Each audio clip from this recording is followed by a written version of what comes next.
So that kind of mirroring that happens in Quakers of faith and activism, that sense that we live not apart from the world but in the world, and that we are part of building a world which is closer than the one we're in at the moment to what we imagine the kingdom of heaven to be like. That feels to me like a really attractive offer. And so I think we have to make sure we're offering it to people, we're visible, we're talking about it. I kind of want every Quaker to be able to say, this is why I'm a Quaker, and perhaps to be brave enough to say, why not come and try it to some of the people they know.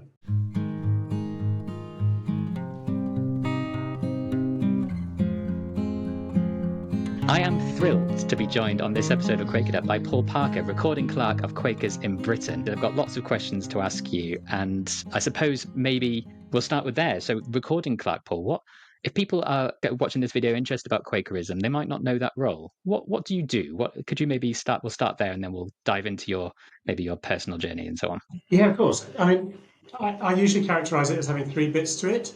So I am the secretary to Britain Yearly Meeting, which is when all Quakers in Britain, and indeed from anywhere else, if they want to come together and discern together in worship, and where we stand as Quakers and what it is we want to do, take decisions together, reach positions together. So my job as secretary to Yearly Meeting is to try and make sure that if Yearly Meeting makes a decision, something actually happens about it afterwards, and also to advise the Yearly Meeting what a good process would look like. So I'm secretary to Yearly Meeting and also to the trustees, and part of the reason for that is that it joins up the dots between what we say as a group of 1,000 Quakers who come together once a year, or from next year 4 times a year, to worship together and meet together, with the resources of the organisation, which is also called Britain Yearly Meeting, which is the national umbrella organisation for Quakers in Britain. And so the second bit of my role is that I'm the senior staff member in that paid organisation of employees whose job is to carry out the work that Quakers have asked for. And then the third bit is that I'm also quite often the public spokesperson for Quakers kind of in the public square. So if we've got a clear position on something, and we haven't always, there are things we don't speak out on about at all, but where we have got a kind of settled position as a Quaker community, I'm often the person we send out into the public arena to say, well, here's what Quakers think about this, whether that's to politicians and decision makers, whether it's to other civil society organisations or other churches, other faith communities, or to other Quaker groups around the world, for that matter. So there's a kind of public face of Quakers piece for me as well. And I suppose the other bit I sometimes mention is that I've got this extraordinary job title, recording clerk, which doesn't mean very much to most people. And the word clerk in particular is one of those words that Quakers use in a really distinctive way. And for me, it's about listening for where there's unity. That's what a clerk does in a Quaker meeting, is to try and work out where are we united, what can we say as one, and perhaps also to try and create the conditions where we can reach unity together. So when I think about how I approach my work, a lot of it is about where do we find unity, how do we get there, what would be a good process. I'm in this kind of odd thing where it's a leadership role, but I'm in an organisation which kind of wants to be leaderless. And so a lot of being a leader in a Quaker setting is actually about designing good processes where we can get around something, figure out what to do about it together, figure out what we think about it together, answer what we believe we're called to do. It sounds like a mountain of a task. Honestly, in terms of like the different strands that you're talking about there, how to balance all that. And you've been doing that since 2011 as well. So think in terms of high profile Quakers, and as you say, in terms of you're the one that they go to whenever we do have like a clear message on something. So wanted to look at that as well. But I think maybe let's take a step back. Let's go back to maybe your spiritual journey, what drew you to Quakerism, and ultimately to get where you are now. Yeah, so I've been coming to Quaker meeting probably for about 40 years. I'm in my early 50s now. And when I was in my early teens, I'd grown up in a household where my mother had kind of been in the free church tradition. She was from a long line of people who'd been preachers, and ministers and organists and all sorts of things in the free churches in East Anglia. And my father was and is an atheist of the Richard Dawkins kind, who won't have anything to do with religion as a kind of conceptual framework at all. So I'd been brought up in this Christian tradition, but always in the background with this challenge as well, and with things being kind of questioned and challenged and needing to be, if you were going to assert something you believed in, you needed to be able to back that up and say why. And after kind of growing up and going to Sunday school in the village where I lived, sort of gradually came to realise that I was being told what I believed rather than being able to work that out for myself, and that some of the things I was repeating after the minister in the church service weren't things that I really wanted to put my name to. And so I started shopping around a bit with other faith groups in the area to see what there was. I live in a bit of the country that's not particularly diverse and was even less diverse then. So it was mainly other Christian communities, and eventually was taken by some family friends to a Quaker meeting where for the first time, really, I wasn't told what I believed, but I was asked what I believed. And when I asked the person who'd asked me what they believed, they told me they didn't know.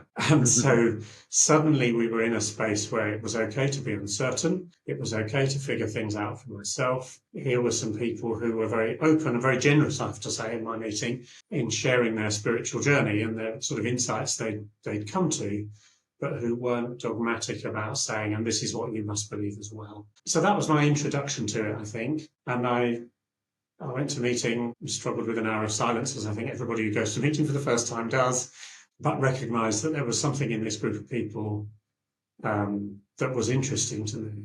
And I think the second part of it was that I also saw a group of people who really put their beliefs into action in their lives. You could tell they were Quakers because of how they approached life, how they dealt with other people, the sorts of things they'd done. We had people in the meeting then who had served in the Friends Ambulance Unit, people who had been in the relief service serving soup to destitute German people at the end of the Second World War.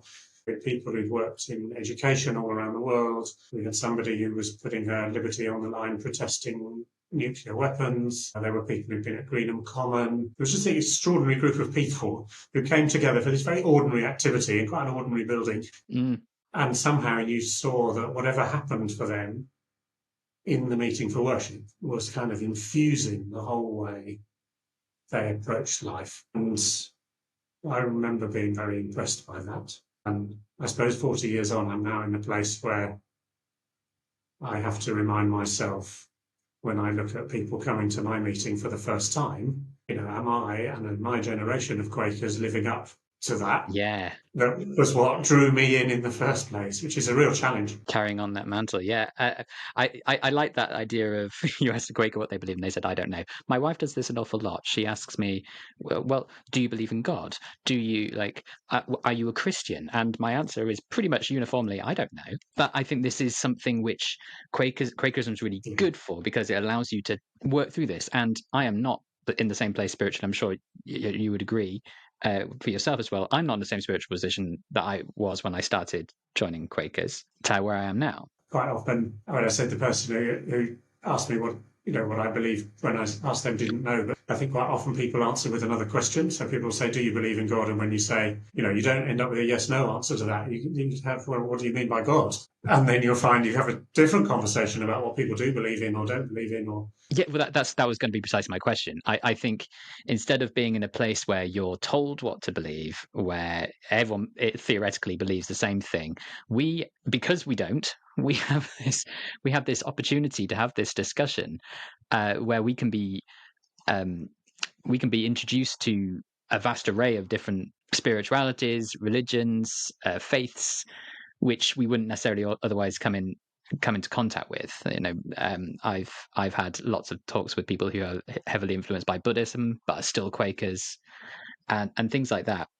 So I suppose let's look at the the role and how you see it from and what you think is important. So you've been a strong advocate for the vitality of local meetings. So if you think of yearly meeting obviously being at the top and Quakers in Britain being like the organisation for that, what are some ways the national organisation of Quakers then can help these local Quaker communities stay rooted and connected, maybe and resilient as well in today's in 21st century Quakerism? Yeah, I mean, that's one of the things I think we've tried in the sort of national organisation to do lots of work on. I think when I started in 2011, most meetings saw Britain Yearly Meeting as a group of people up there in Friend's house in London, which felt a long way away, even if they weren't far from it, who were going to kind of tell them what to do. And what I saw in meetings was a whole lot of need, actually.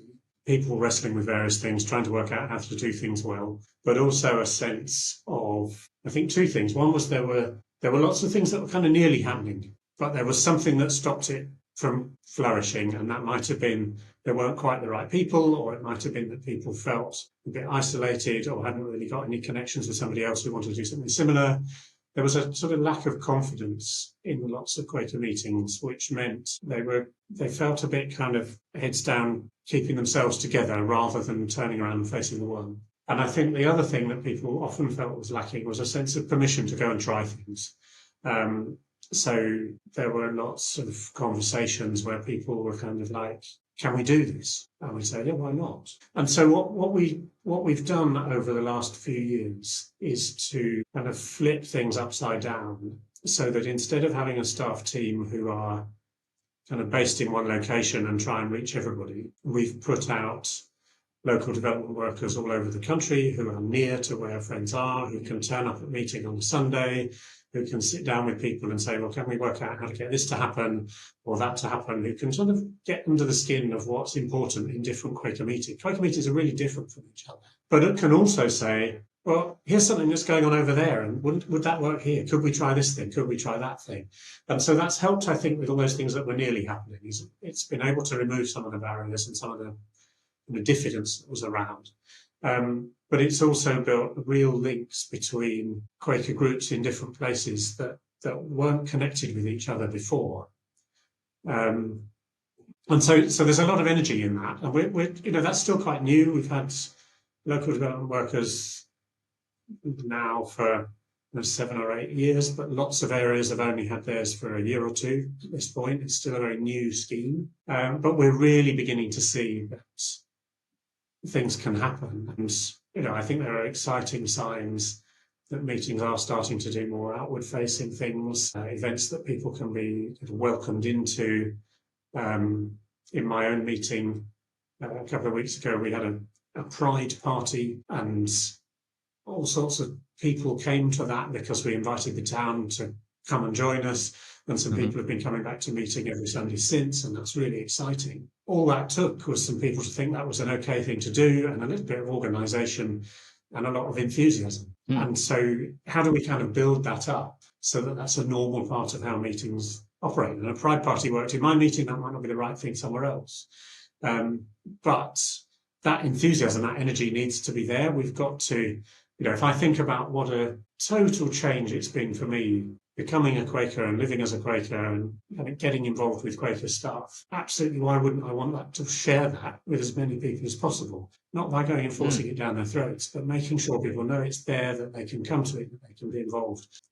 We've got to put our heads there. We've got to stop assuming people are going to find their way to us by magic, and really welcome people in, I think. I've noticed this as well. This real engagement and this idea of let's go out and into the local communities and let's show the people that we're there. I think that's really good. I was just wondering if you could give any maybe examples that you could think of with. You're saying that there were local meetings that were thinking or trying to do things, but maybe it's not quite getting over the line. What sort of things are you talking about there? So I think sometimes it's been outreach things, kind of wanting to open the door and encourage people to come in, but not really understanding how to do that, or not having access to resources. So people saying, we need to do something so that people know we're here, but they don't know where to start. And sometimes finding out what other people have done can be really useful. or working out what stories to tell in the local paper or how to get themselves going on social media, those kinds of things. Sometimes it's been stuff that's been more about community. I remember talking to somebody who was like, we need to do more for families, but they didn't really know where to start. Right. Workers and youth development workers can say, well, here's some ideas, here's some things you can try. I saw a great idea at a meeting I went to a few weeks ago, where there were masses of children. And when the children come into meeting, they had a box by the door, and every week they'd put in it, pre-prepared, kind of drawstring bag, like a PE bag, and in it was a book, something to kind of fidget with, some colouring pencils, a notepad, so that every child, when they came into meeting, knew there would be something for them that someone had chosen that would help them to focus and kind of settle down and be still in the meeting. And it meant that the meeting had paid attention to what they needed and was ready to welcome them in. And as a result of that, and I'm sure not so much that initiative, but the attitude that led to it, that meeting had probably 12, 15 children there that Sunday. It's phenomenal. That's amazing. It's really lovely. And there are other meetings that say, oh, we want to have a children's meeting, but nobody ever comes. And it's like, well, what are you doing? So that people know they'd be welcome and that the children are going to be looked after. I remember turning up somewhere else and taking a friend along. And I contacted the meeting beforehand because the friend had a 10-year-old and was saying, well, I'd like to bring her, I'm going to be in the area, could she bring her son? And they were like, oh, the person who does the children's away this week. And you think, well, okay, but that means she won't ever go back on her own. I think it's with that. I think so. There was an article. I've done a video on it, on like 11 things that 11 things that growing Quaker meetings are doing. I thought it was a really good article, and lots of that, a good bit of that was about children's meeting and so on. I think it's this idea of this readiness. And I like this idea that you're not reliant on a person being there or whatever, that it doesn't actually matter. It just means that there's things that are ready to go that kids of a reasonable age range can feasibly do with supervision, and then if they then join in the meeting, then that's great. But yeah, 15 kids in the meeting, and I think that's really cool. When I first became a Quaker and I started following people on what was then Twitter before we all decided that was not a good idea, a good place to be anymore. When I started following you, I'm not sure if you still do, but in your tagline you had believe that Quakerism can go whoosh or something like that. And this idea of like renewed energy and growth for Quakers. What specific steps do you think are being taken to open doors, to kind of like what you're saying, and make Quakerism a welcoming place? So I think there's a bunch of things. I've talked a lot about whoosh, and I still think that's what we should be hoping for. And I remember somebody said to me, well, when you talk about whoosh, what do you mean? And it's a combination, I think, of not refusing to believe that we have to be small. We don't need to be tiny communities. There's plenty in Quakerism that the world needs and that is appealing and attractive, and so we need to convince ourselves that we should be and could be growing. We've got into a bit of a cycle, I think, sometimes of talking about decline as if it's inevitable, and nobody joins a community who've decided to decline. That's not it's not a thing. So we've got to decide that we're welcoming, we're about growing, we're about deepening people's spiritual experience. And I think growth can be both numerical and in that kind of deepening. So, one of the things I think, when we've talked about local development workers, one of the things I think has been really important is the work that they've been doing to strengthen Quaker meetings, to make them better at being a Quaker community, to make them more experimental, more confident, more innovative. Because if people turn up at a community like that, they're much more likely to stick around and feel that there's something there for them, that what they bring to it might be kind of welcomed and included. I remember talking to somebody from another church several years ago now, who talked about an idea that she called radical welcome, which I liked immediately because it sounded like the sort of thing Quakers ought to do.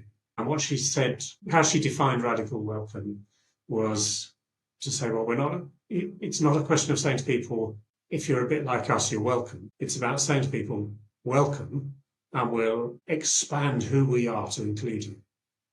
Nice. And I think that philosophy is where we need to be, is that we look at our communities and think, what would we have to do to include these people and these people and these people? If we genuinely believe that anybody can connect with God in a Quaker meeting, who are we to say what kind of people that should be? We happen to be the ones who are in the room, but there's a real risk, I think, that we design the room to suit people like the people who are already in it. So, you know, when we meet, where we meet, how long we meet for, what happens when we finish meeting, there's a real risk, I think, we set those things up in such a way that unless you're already like the people who are already Quakers, you're A, not going to find out, B, not feel very welcome, and C, not stick around. And we need to shift that. Yearly meeting has made some big commitments that have helped with that. I think we made a commitment to becoming an anti-racist faith community. We made a big commitment to welcoming and affirming trans and non-binary people. Those messages haven't gone unnoticed. And so we need to make sure that we as a community are ready to expand and include everybody who should always have been included. We're incomplete unless we can include anyone who walks through the door.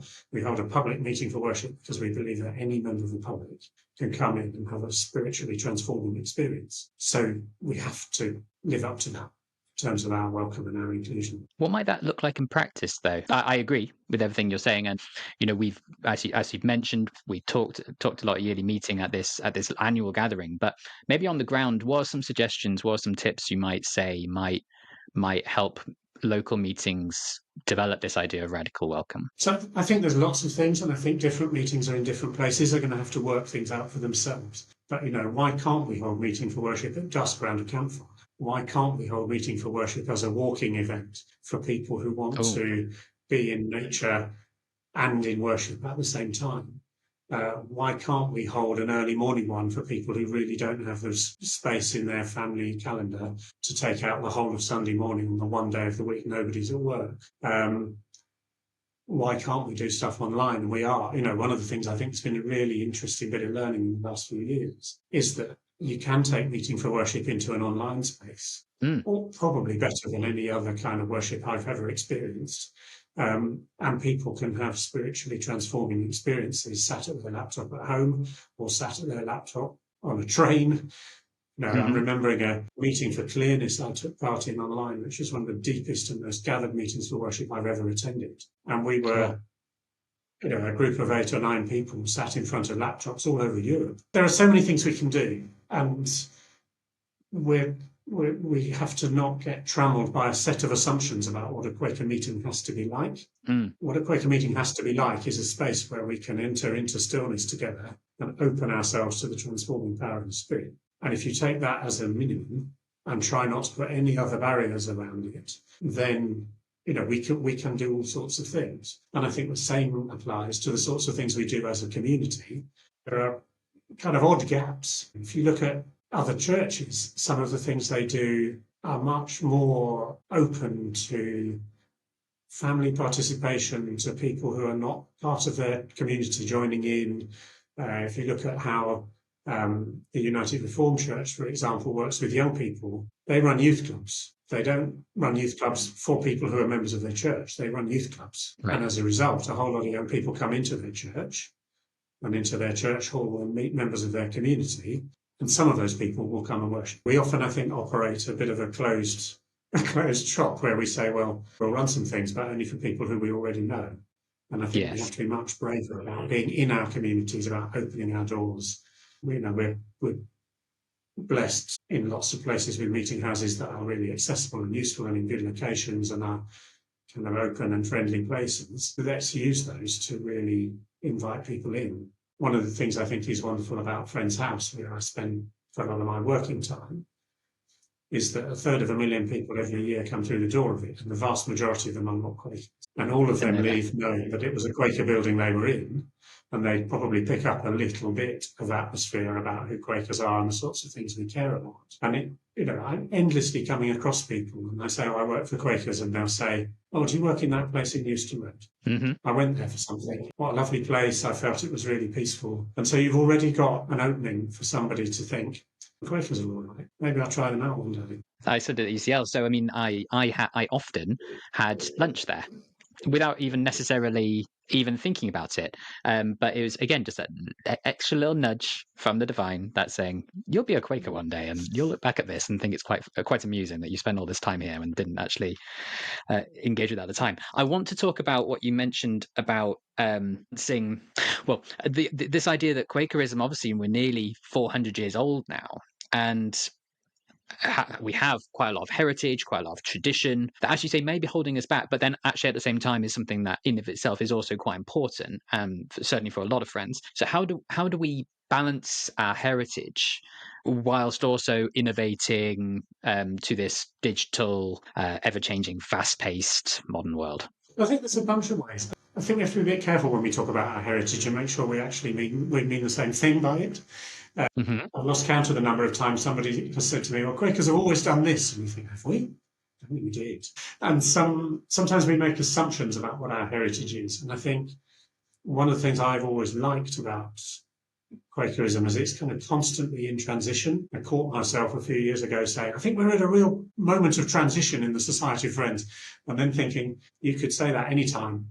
We're always at a moment of transition. We're always open to change. We're always interested in new insights. You know, we revise our book of discipline once every generation because it goes out of date. We get new insights that help us be better at being Quakers in the world. And I'm sure if you took a 17th century Quaker and popped them down in a Quaker meeting today, they would point to all sorts of things that were completely different and a very small number of things that were actually the same. And it would be the same, I think, if we went back and, you know, listened to early Quakers at one of their meetings or their business meetings. There are lots of things we assume happened may not have happened in the way we think, and we've kind of interpreted them as more of a continuity than there is. So we have to be a bit careful about that. But I do think there are some points of continuity. For me, the thing that we have to sort of really cleave to is our discipline, our understanding that you know, the divine can speak to us in the stillness, and that's something that we do together, and that we have to be open to being led and allowing the Spirit to direct our lives in some way, and that it's ours then to answer that call. That feels to me very important. So I think we have to be careful not to let our history dictate who we are today, but to inform it and to influence it.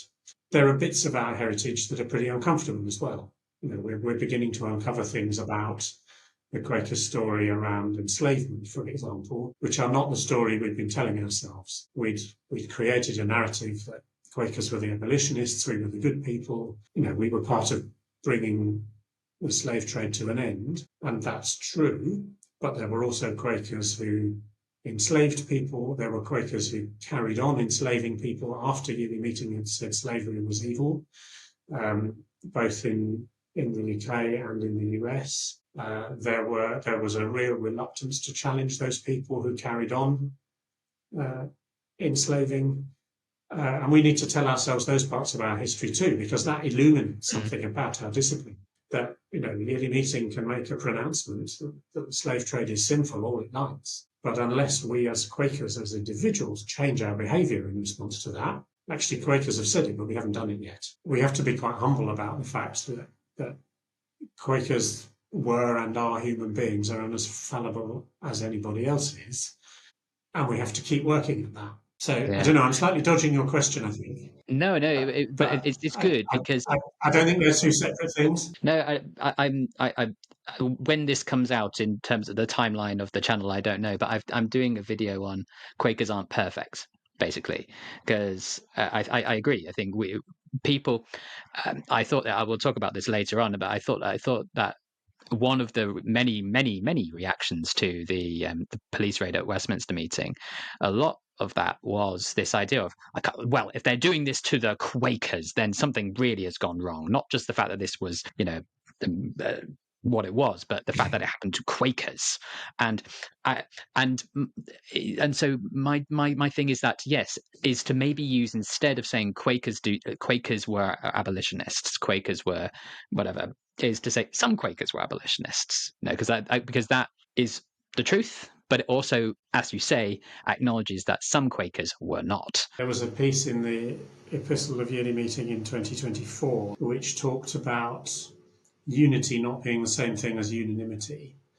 and there's a passage in Quaker Faith and Practice in chapter 3, I forget the reference, that talks about the fact that minority viewpoints will continue to exist. And yearly meeting is about where we can say something kind of united as a Quaker community and can say, this is what we want to say corporately now. And I think that does allow for some people to say, well, I'm not quite in that place. And sometimes people recognize that they're on a journey towards that place, and sometimes actually they recognize they're not. And that we need to be able to be a community which can include a range of views, but that at the same time we can be a community who say, but together this is where we stand. And I think sometimes the things which are the bravest pieces of ministry in a yearly meeting are when people will say, well, I still think this really, but I recognise that we as a community want to say something different. And people Yeah, are it's prepared that. to put their own kind of personal viewpoint, not to sort of change it, but to kind of put it aside in the interests of that unity being reached. And sometimes those people go on to change their mind entirely, and sometimes they don't, and I think that has to be okay. Where it's really difficult is where people kind of persist in pulling in an opposite direction and kind of struggle to recognise that their community may be in a different place from where they are now. And, there's something of the wear thy sword as long as thou canst about that for me, where with the story of George Fox challenging William Penn about him wearing his sword when he came to meet him. And eventually Penn, who was an enslaver, incidentally, eventually turned up at meeting without it, and when questioned about it, said, well, I wore it as long as I could. And, we tell that story because it shows that sometimes people need time to change their mind, but also sometimes people are searching their conscience and weighing up all sorts of different factors. I remember talking to someone in my own meeting who'd been attending for years and years and years, and saying to him, well, why aren't you in membership? And he said, well, I regard myself as in membership, but I can't apply because my mother would be too horrified, and I need the relationship with her to be a happy one. And he did, in fact, come into membership just before he died, rather beautifully, in fact. But I think and then I was one of the elders at his funeral, and I think that person was absolutely right not to put something that Quakers cared about ahead of what his family needed him to be for them. And so it wasn't that he was rejecting Quaker practice or Quakerism. He was saying there are other things going on in my life that need to be balanced with it. It kind of reminds me what you're saying there is kind of it's the idea of the sense of the meeting, isn't it? And that when we're talking about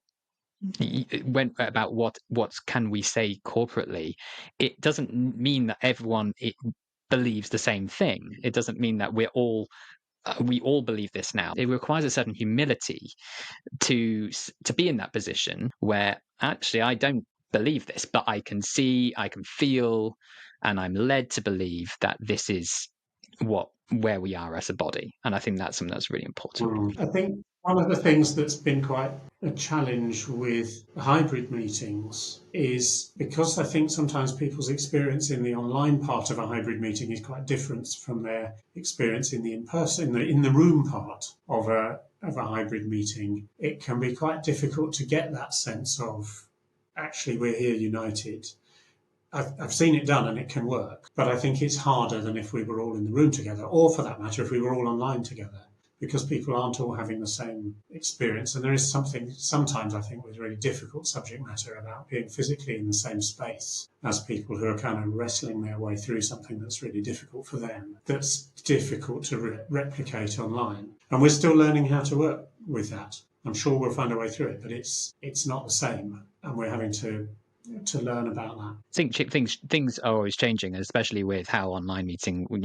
And let's move on to that because I was just going to say as a sort of lead on to the next question I've got is I would argue as well that that in a way yearly meeting nowadays is more representative of the views and the feelings and the leadings of Quakers in Britain, and by that I mean the Quakers that are in Britain, than perhaps it has ever been because of the things like online inclusion and so on. So I think we can say that I think this is the not just the people who are just meeting with us here, but because of this wider sort of participation, I think we can say that actually we're engaging with more people who and getting their involvement and leadings as well. So let's talk about yearly meeting then. People who've watched my channel an awful lot, I went to yearly meeting for the first time this year and have waxed lyrical about it ever since. It's pivotal to Quaker life, obviously, but there's been lots of recent shifts and there's planned shifts going on as well. How do you think this affects how yearly meeting will work, the effectiveness of it? Is it a positive thing? What do you think? So, I mean, I'm excited by where we are at the moment. I think this year's yearly meeting, I'm really glad you were there. I watched your video about it. I thought it was great. There was a noticeable broadening of the demographic, I thought, this year. We had a load of young adults there, which was great. That doesn't always happen. We had, I would say, significantly more people of colour there than we've had before. I don't think it was the number we should have had, but I do think we've taken a step, and people are feeling more like it's a space they can come into and feel they belong. We had every expression of gender identity and sexuality you could possibly think of, I think, and probably some you can't. Yes, I think we did. And I think that's really encouraging too. And we had the people who always come to yearly meeting and who've been coming for their whole lives, and that's important too. So I agree with you that it feels like, I was slightly nervous of the word representative, but it feels like any Quaker can come to it, and increasingly people are, and that's really exciting. I think we've got this extraordinary kind of once-in-a-generation opportunity when we move to yearly meeting being held 4 times a year rather than being kind of delegated to an interim body meeting for sufferings, to really make that what you might call a standing community that exists all the time, so that rather than yearly meeting being something where we kind of come together in one big heave in May, we are connected with each other all year round. We can work on things over a period of time. We don't have to kind of climb a steep hill to a decision or a position just over the course of one weekend, but we can open something up, take it back to our meetings and our other Quaker worshipping communities, explore things, discuss things, bring it back in 3 months' time and see where we've got to, and really open the door of that discernment process, which can only enrich it. I mean, the whole reason we hold meetings in the way we do, it seems to me, is that we recognise that discernment is something which, if we do it on our own, is imperfect. Each of us is limited by our own experience, our own prejudices, our own life story, and can't possibly see a full rounded picture on any issue. And so the more we can bring different perspectives into the room, the better our discernment will be, and the more we will be able to kind of lean on the unity that we find. It may make that unity more difficult to find as well, and I think we need to be up for that challenge. But I think there's great richness to be found in building a truly diverse worshipping community who can bring all those different viewpoints and perspectives into the room at once. And the things that come out of that become really precious insights then that we can live by. I was involved when I first started in this job in the work to get same-sex marriages recognised in law, because yearly meeting had not long before united with the idea that same-sex relationships should be treated equally with opposite-sex relationships, and therefore we should recognise and bear witness to same-sex marriages. So I had some extraordinary experiences talking with people from other faith communities and from government and from the civil service about the fact that Quakers as a united community wanted this to happen, and we wanted to be able to marry people in Quaker meetings. And I met lots of people. I remember one meeting really, really vividly with representatives from lots of faiths, and there was me at the beginning and the liberal Jews and the Unitarians who said, well, we would like to be able to conduct same-sex marriages. And then absolutely everybody else, about 20 people, one after the other, said, our position is we're against this, we want all sorts of protections to make sure we can't be forced to do it. We really don't think this should happen, we're terribly worried about it, our communities are terribly upset. And it was a really difficult meeting because it felt like we were just being closed down and boxed into a corner as the kind of wacky liberals who wanted something different, and everybody else was setting us straight. And then in the lift on the way out, after the meeting, I had this extraordinary conversation with a number of those people who said, I'm sorry about that. That's our corporate position, and I had to say those things, but I really hope you get somewhere with this. Good luck to you, and quite a lot of us are behind you. and realizing that in lots of those other churches, because they hadn't got a process for reaching unity, Mm. they weren't able to make any progress with it at all. And since same-sex marriage became law, a number of those other churches have moved, in fact, to a position where they've allowed their congregations to decide what they want to do, and some of them have made a big national move. So you can now get married in a number of different kinds of church, and in quite a lot of synagogues and some other places. But it took that unity and the fact that I could speak with the whole Quaker community behind me, knowing that we had a yearly meeting minute that said, this is what we as Quakers want to do. It was such a powerful thing to have. Yeah, I hadn't And you thought of only that. really realised that when you saw that other people didn't have it and couldn't get anywhere. And I suppose in a way that's maybe why, that's maybe why we don't need a creed and things like that. And we don't, and I suppose when you don't have things like yearly meeting, when you can speak corporately as a body like that, then you kind that creeds and these sort of things are always the same, but they're very inflexible. And so then if 200 years ago, 300 years ago, they said, oh no, same sex marriage, no, then you don't have a process of changing that unless you then go through a process of changing that, which will be really long-winded and really difficult. I want to talk about interfaith dialogue because I know it's really important for you, and following you on social media, I know you do a lot with that. How is that dialogue developing today? And I suppose my question is, what unique voice do Quakers have in this interfaith dialogue space? This has been one of the big learning points for me in this job, is finding far more common ground than I believed existed with Mm. other people of faith in other Christian denominations and in other faith communities. A lot of that, I think, has been about kind of stepping past the things where there's a kind of doctrinal difference and saying, well, what are the things we believe in common? So there's an astonishing amount in common between faiths on climate change, for example. We're part of Faith for the Climate. We've been part of some extraordinary conversations around how people of faith can come together and push for work on environment, on climate justice. There is no difference there to trip over. We just find lots of commonality, people who we can work with in UN processes, in campaigns here in the UK, lots of things that people can do at local level as well by sort of coming together around climate projects. So that would be one example.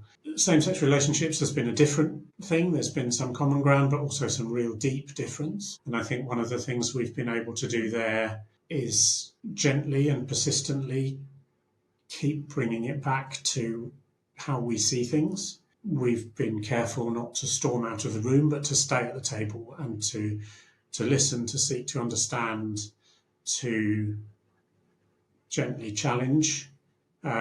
It's been important to kind of maintain relationships positively. We're seeing something similar with the work we've been doing on what's happening in Israel and Palestine. We're at a yearly meeting this year. We stated our belief that what's occurring is a genocide.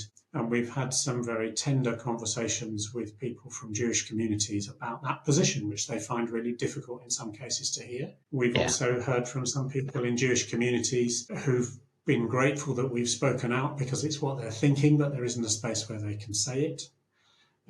Or where that language is not the language they can use to talk about it. And we've had some people where we just feel like we've had the door closed in our faces and we're sad about that.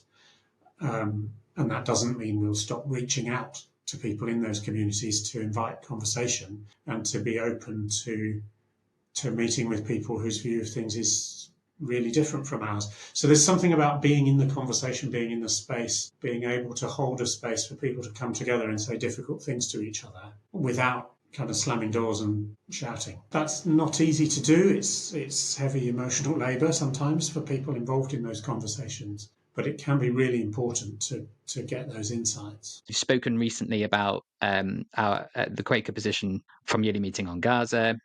I remember you speaking as well on the police raid at Westminster meeting. Quakers have always taken these very principled public stances on things, but how do we balance the idea of this prophetic witness that Quakers do when they take social action with the spiritual grounding of the society? Where's the balance between action on one side and the spiritual side? Yeah, and I think it's a really interesting question, and I think there are all the time some Quakers who worry that we're becoming something like a kind of NGO, a sort of mouthpiece that's going to speak out on this, that, and the other.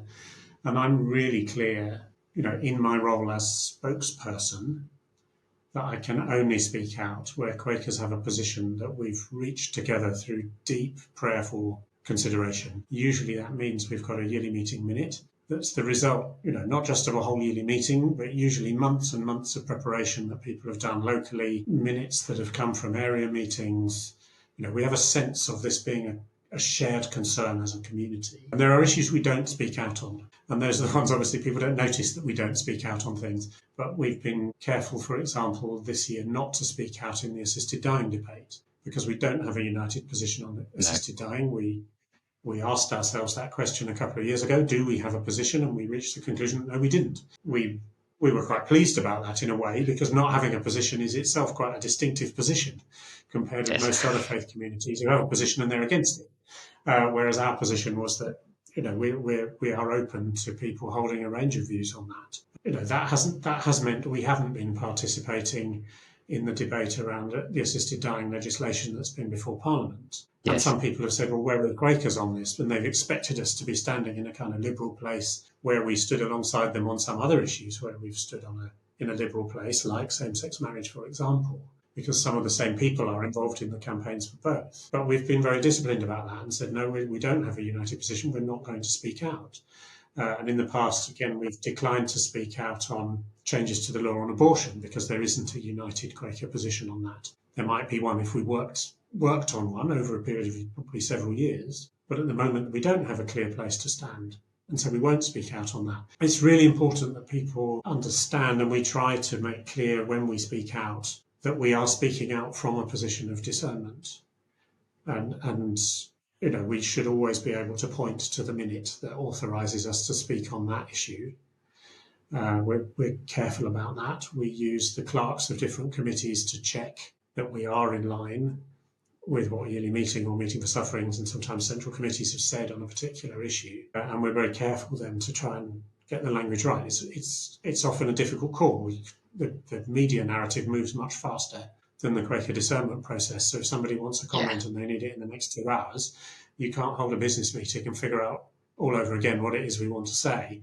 So a degree of kind of interpreting what friends want is required, and that's why we test it within the time constraints with as many people as we can when we do speak out. But I think the raid on Westminster Quaker Meeting House earlier this year was a really interesting example. Because we spoke quickly, we were able to really shift the public narrative around what was going on there. There could easily have been a story about the Metropolitan Police smashing up a gang of people who were planning to disrupt everybody's lives in central London. Mm-hmm. And instead of that, the story was about police overreach, restrictions on the right to protest.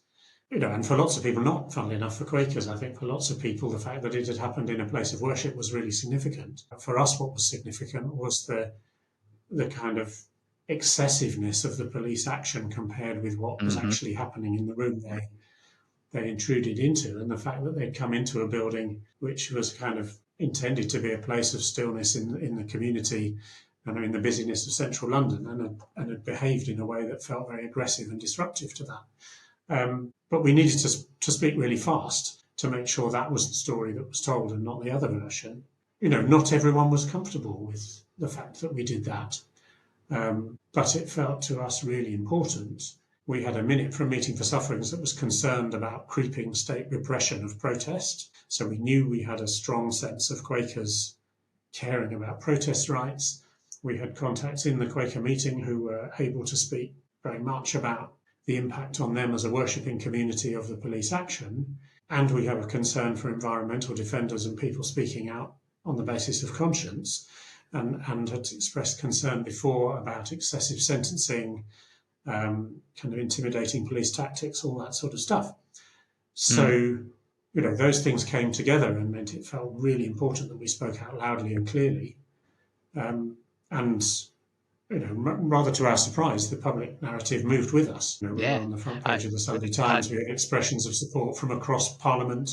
and people are still talking about it now. Yeah, they are. That's by far the most popular video on my channel that I did on my reaction to that. It's and most of the comments are in support. What I'm finding really interesting about this, and I did feel this at yearly meeting as well, is that how much that this is discerned spiritually, that this isn't just people voting. This is a spiritual discernment. This is a prayerful discernment, and the fact that then this is used by the body on large to make decisions corporate for Quakers when it comes to reacting or stating positions on things. I hadn't really considered that. I found it really useful and really intriguing.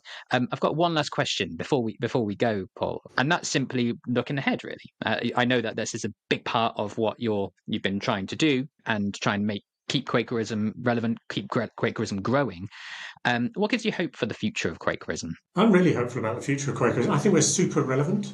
I think we know from recent census data that there's a group of people who will identify as spiritual but not religious, and that feels to me like those are our people to go after and say, okay, you're spiritual but not religious. That's kind of us. Come and join in with this. I think we've got an opportunity with the online things and with some of the other creative ideas around that we can invite people into a space where they can worship that is not the conventional faith experience, and that we can shape that around what they need and what they want and what they're excited by. We're seeing a real resurgence of interest, and anecdotally among younger adults, lots of meetings talking about young people coming to meeting. People are looking for something. The world is increasingly fragmented and polarized and frankly quite frightening at the moment, and somewhere where people can come together and know that they will be with people of good faith and of like mind, and where they can work out what to do about that, both in their own lives and think, well, how do I position myself relative to this world, but also how can I do something about the bits that are making me depressed or sad or angry, and finding people who will work together on things. So that kind of mirroring that happens in Quakers of faith and activism, that sense that we live not apart from the world but in the world, and that we are part of building a world which is closer than the one we're in at the moment to what we imagine the kingdom of heaven to be like. That feels to me like a really attractive offer. And so I think we have to make sure we're offering it to people, we're visible, we're talking about it. I kind of want every Quaker to be able to say, this is why I'm a Quaker, and perhaps to be brave enough to say, why not come and try it to some of the people they know. I was at a Quaker meeting earlier on today with somebody who'd never been to a Quaker meeting before, kind of interested to try it out, absolutely blown away by it. And, they were from a Muslim background and talked about their experience in a language that I absolutely recognised as what was going on for me. So somebody who'd never been in that space before came into it and went, wow, this is a thing. I found that really helpful. He'd used the time to reflect on decisions he was making and how to be in the world, which was just what I was doing. And so we've got something that I think people can walk straight into. It's plug and play. You haven't got to be some kind of, you haven't got to do years and years of study here. You can do, and you might well find you're called to do that once you're kind of inside the door.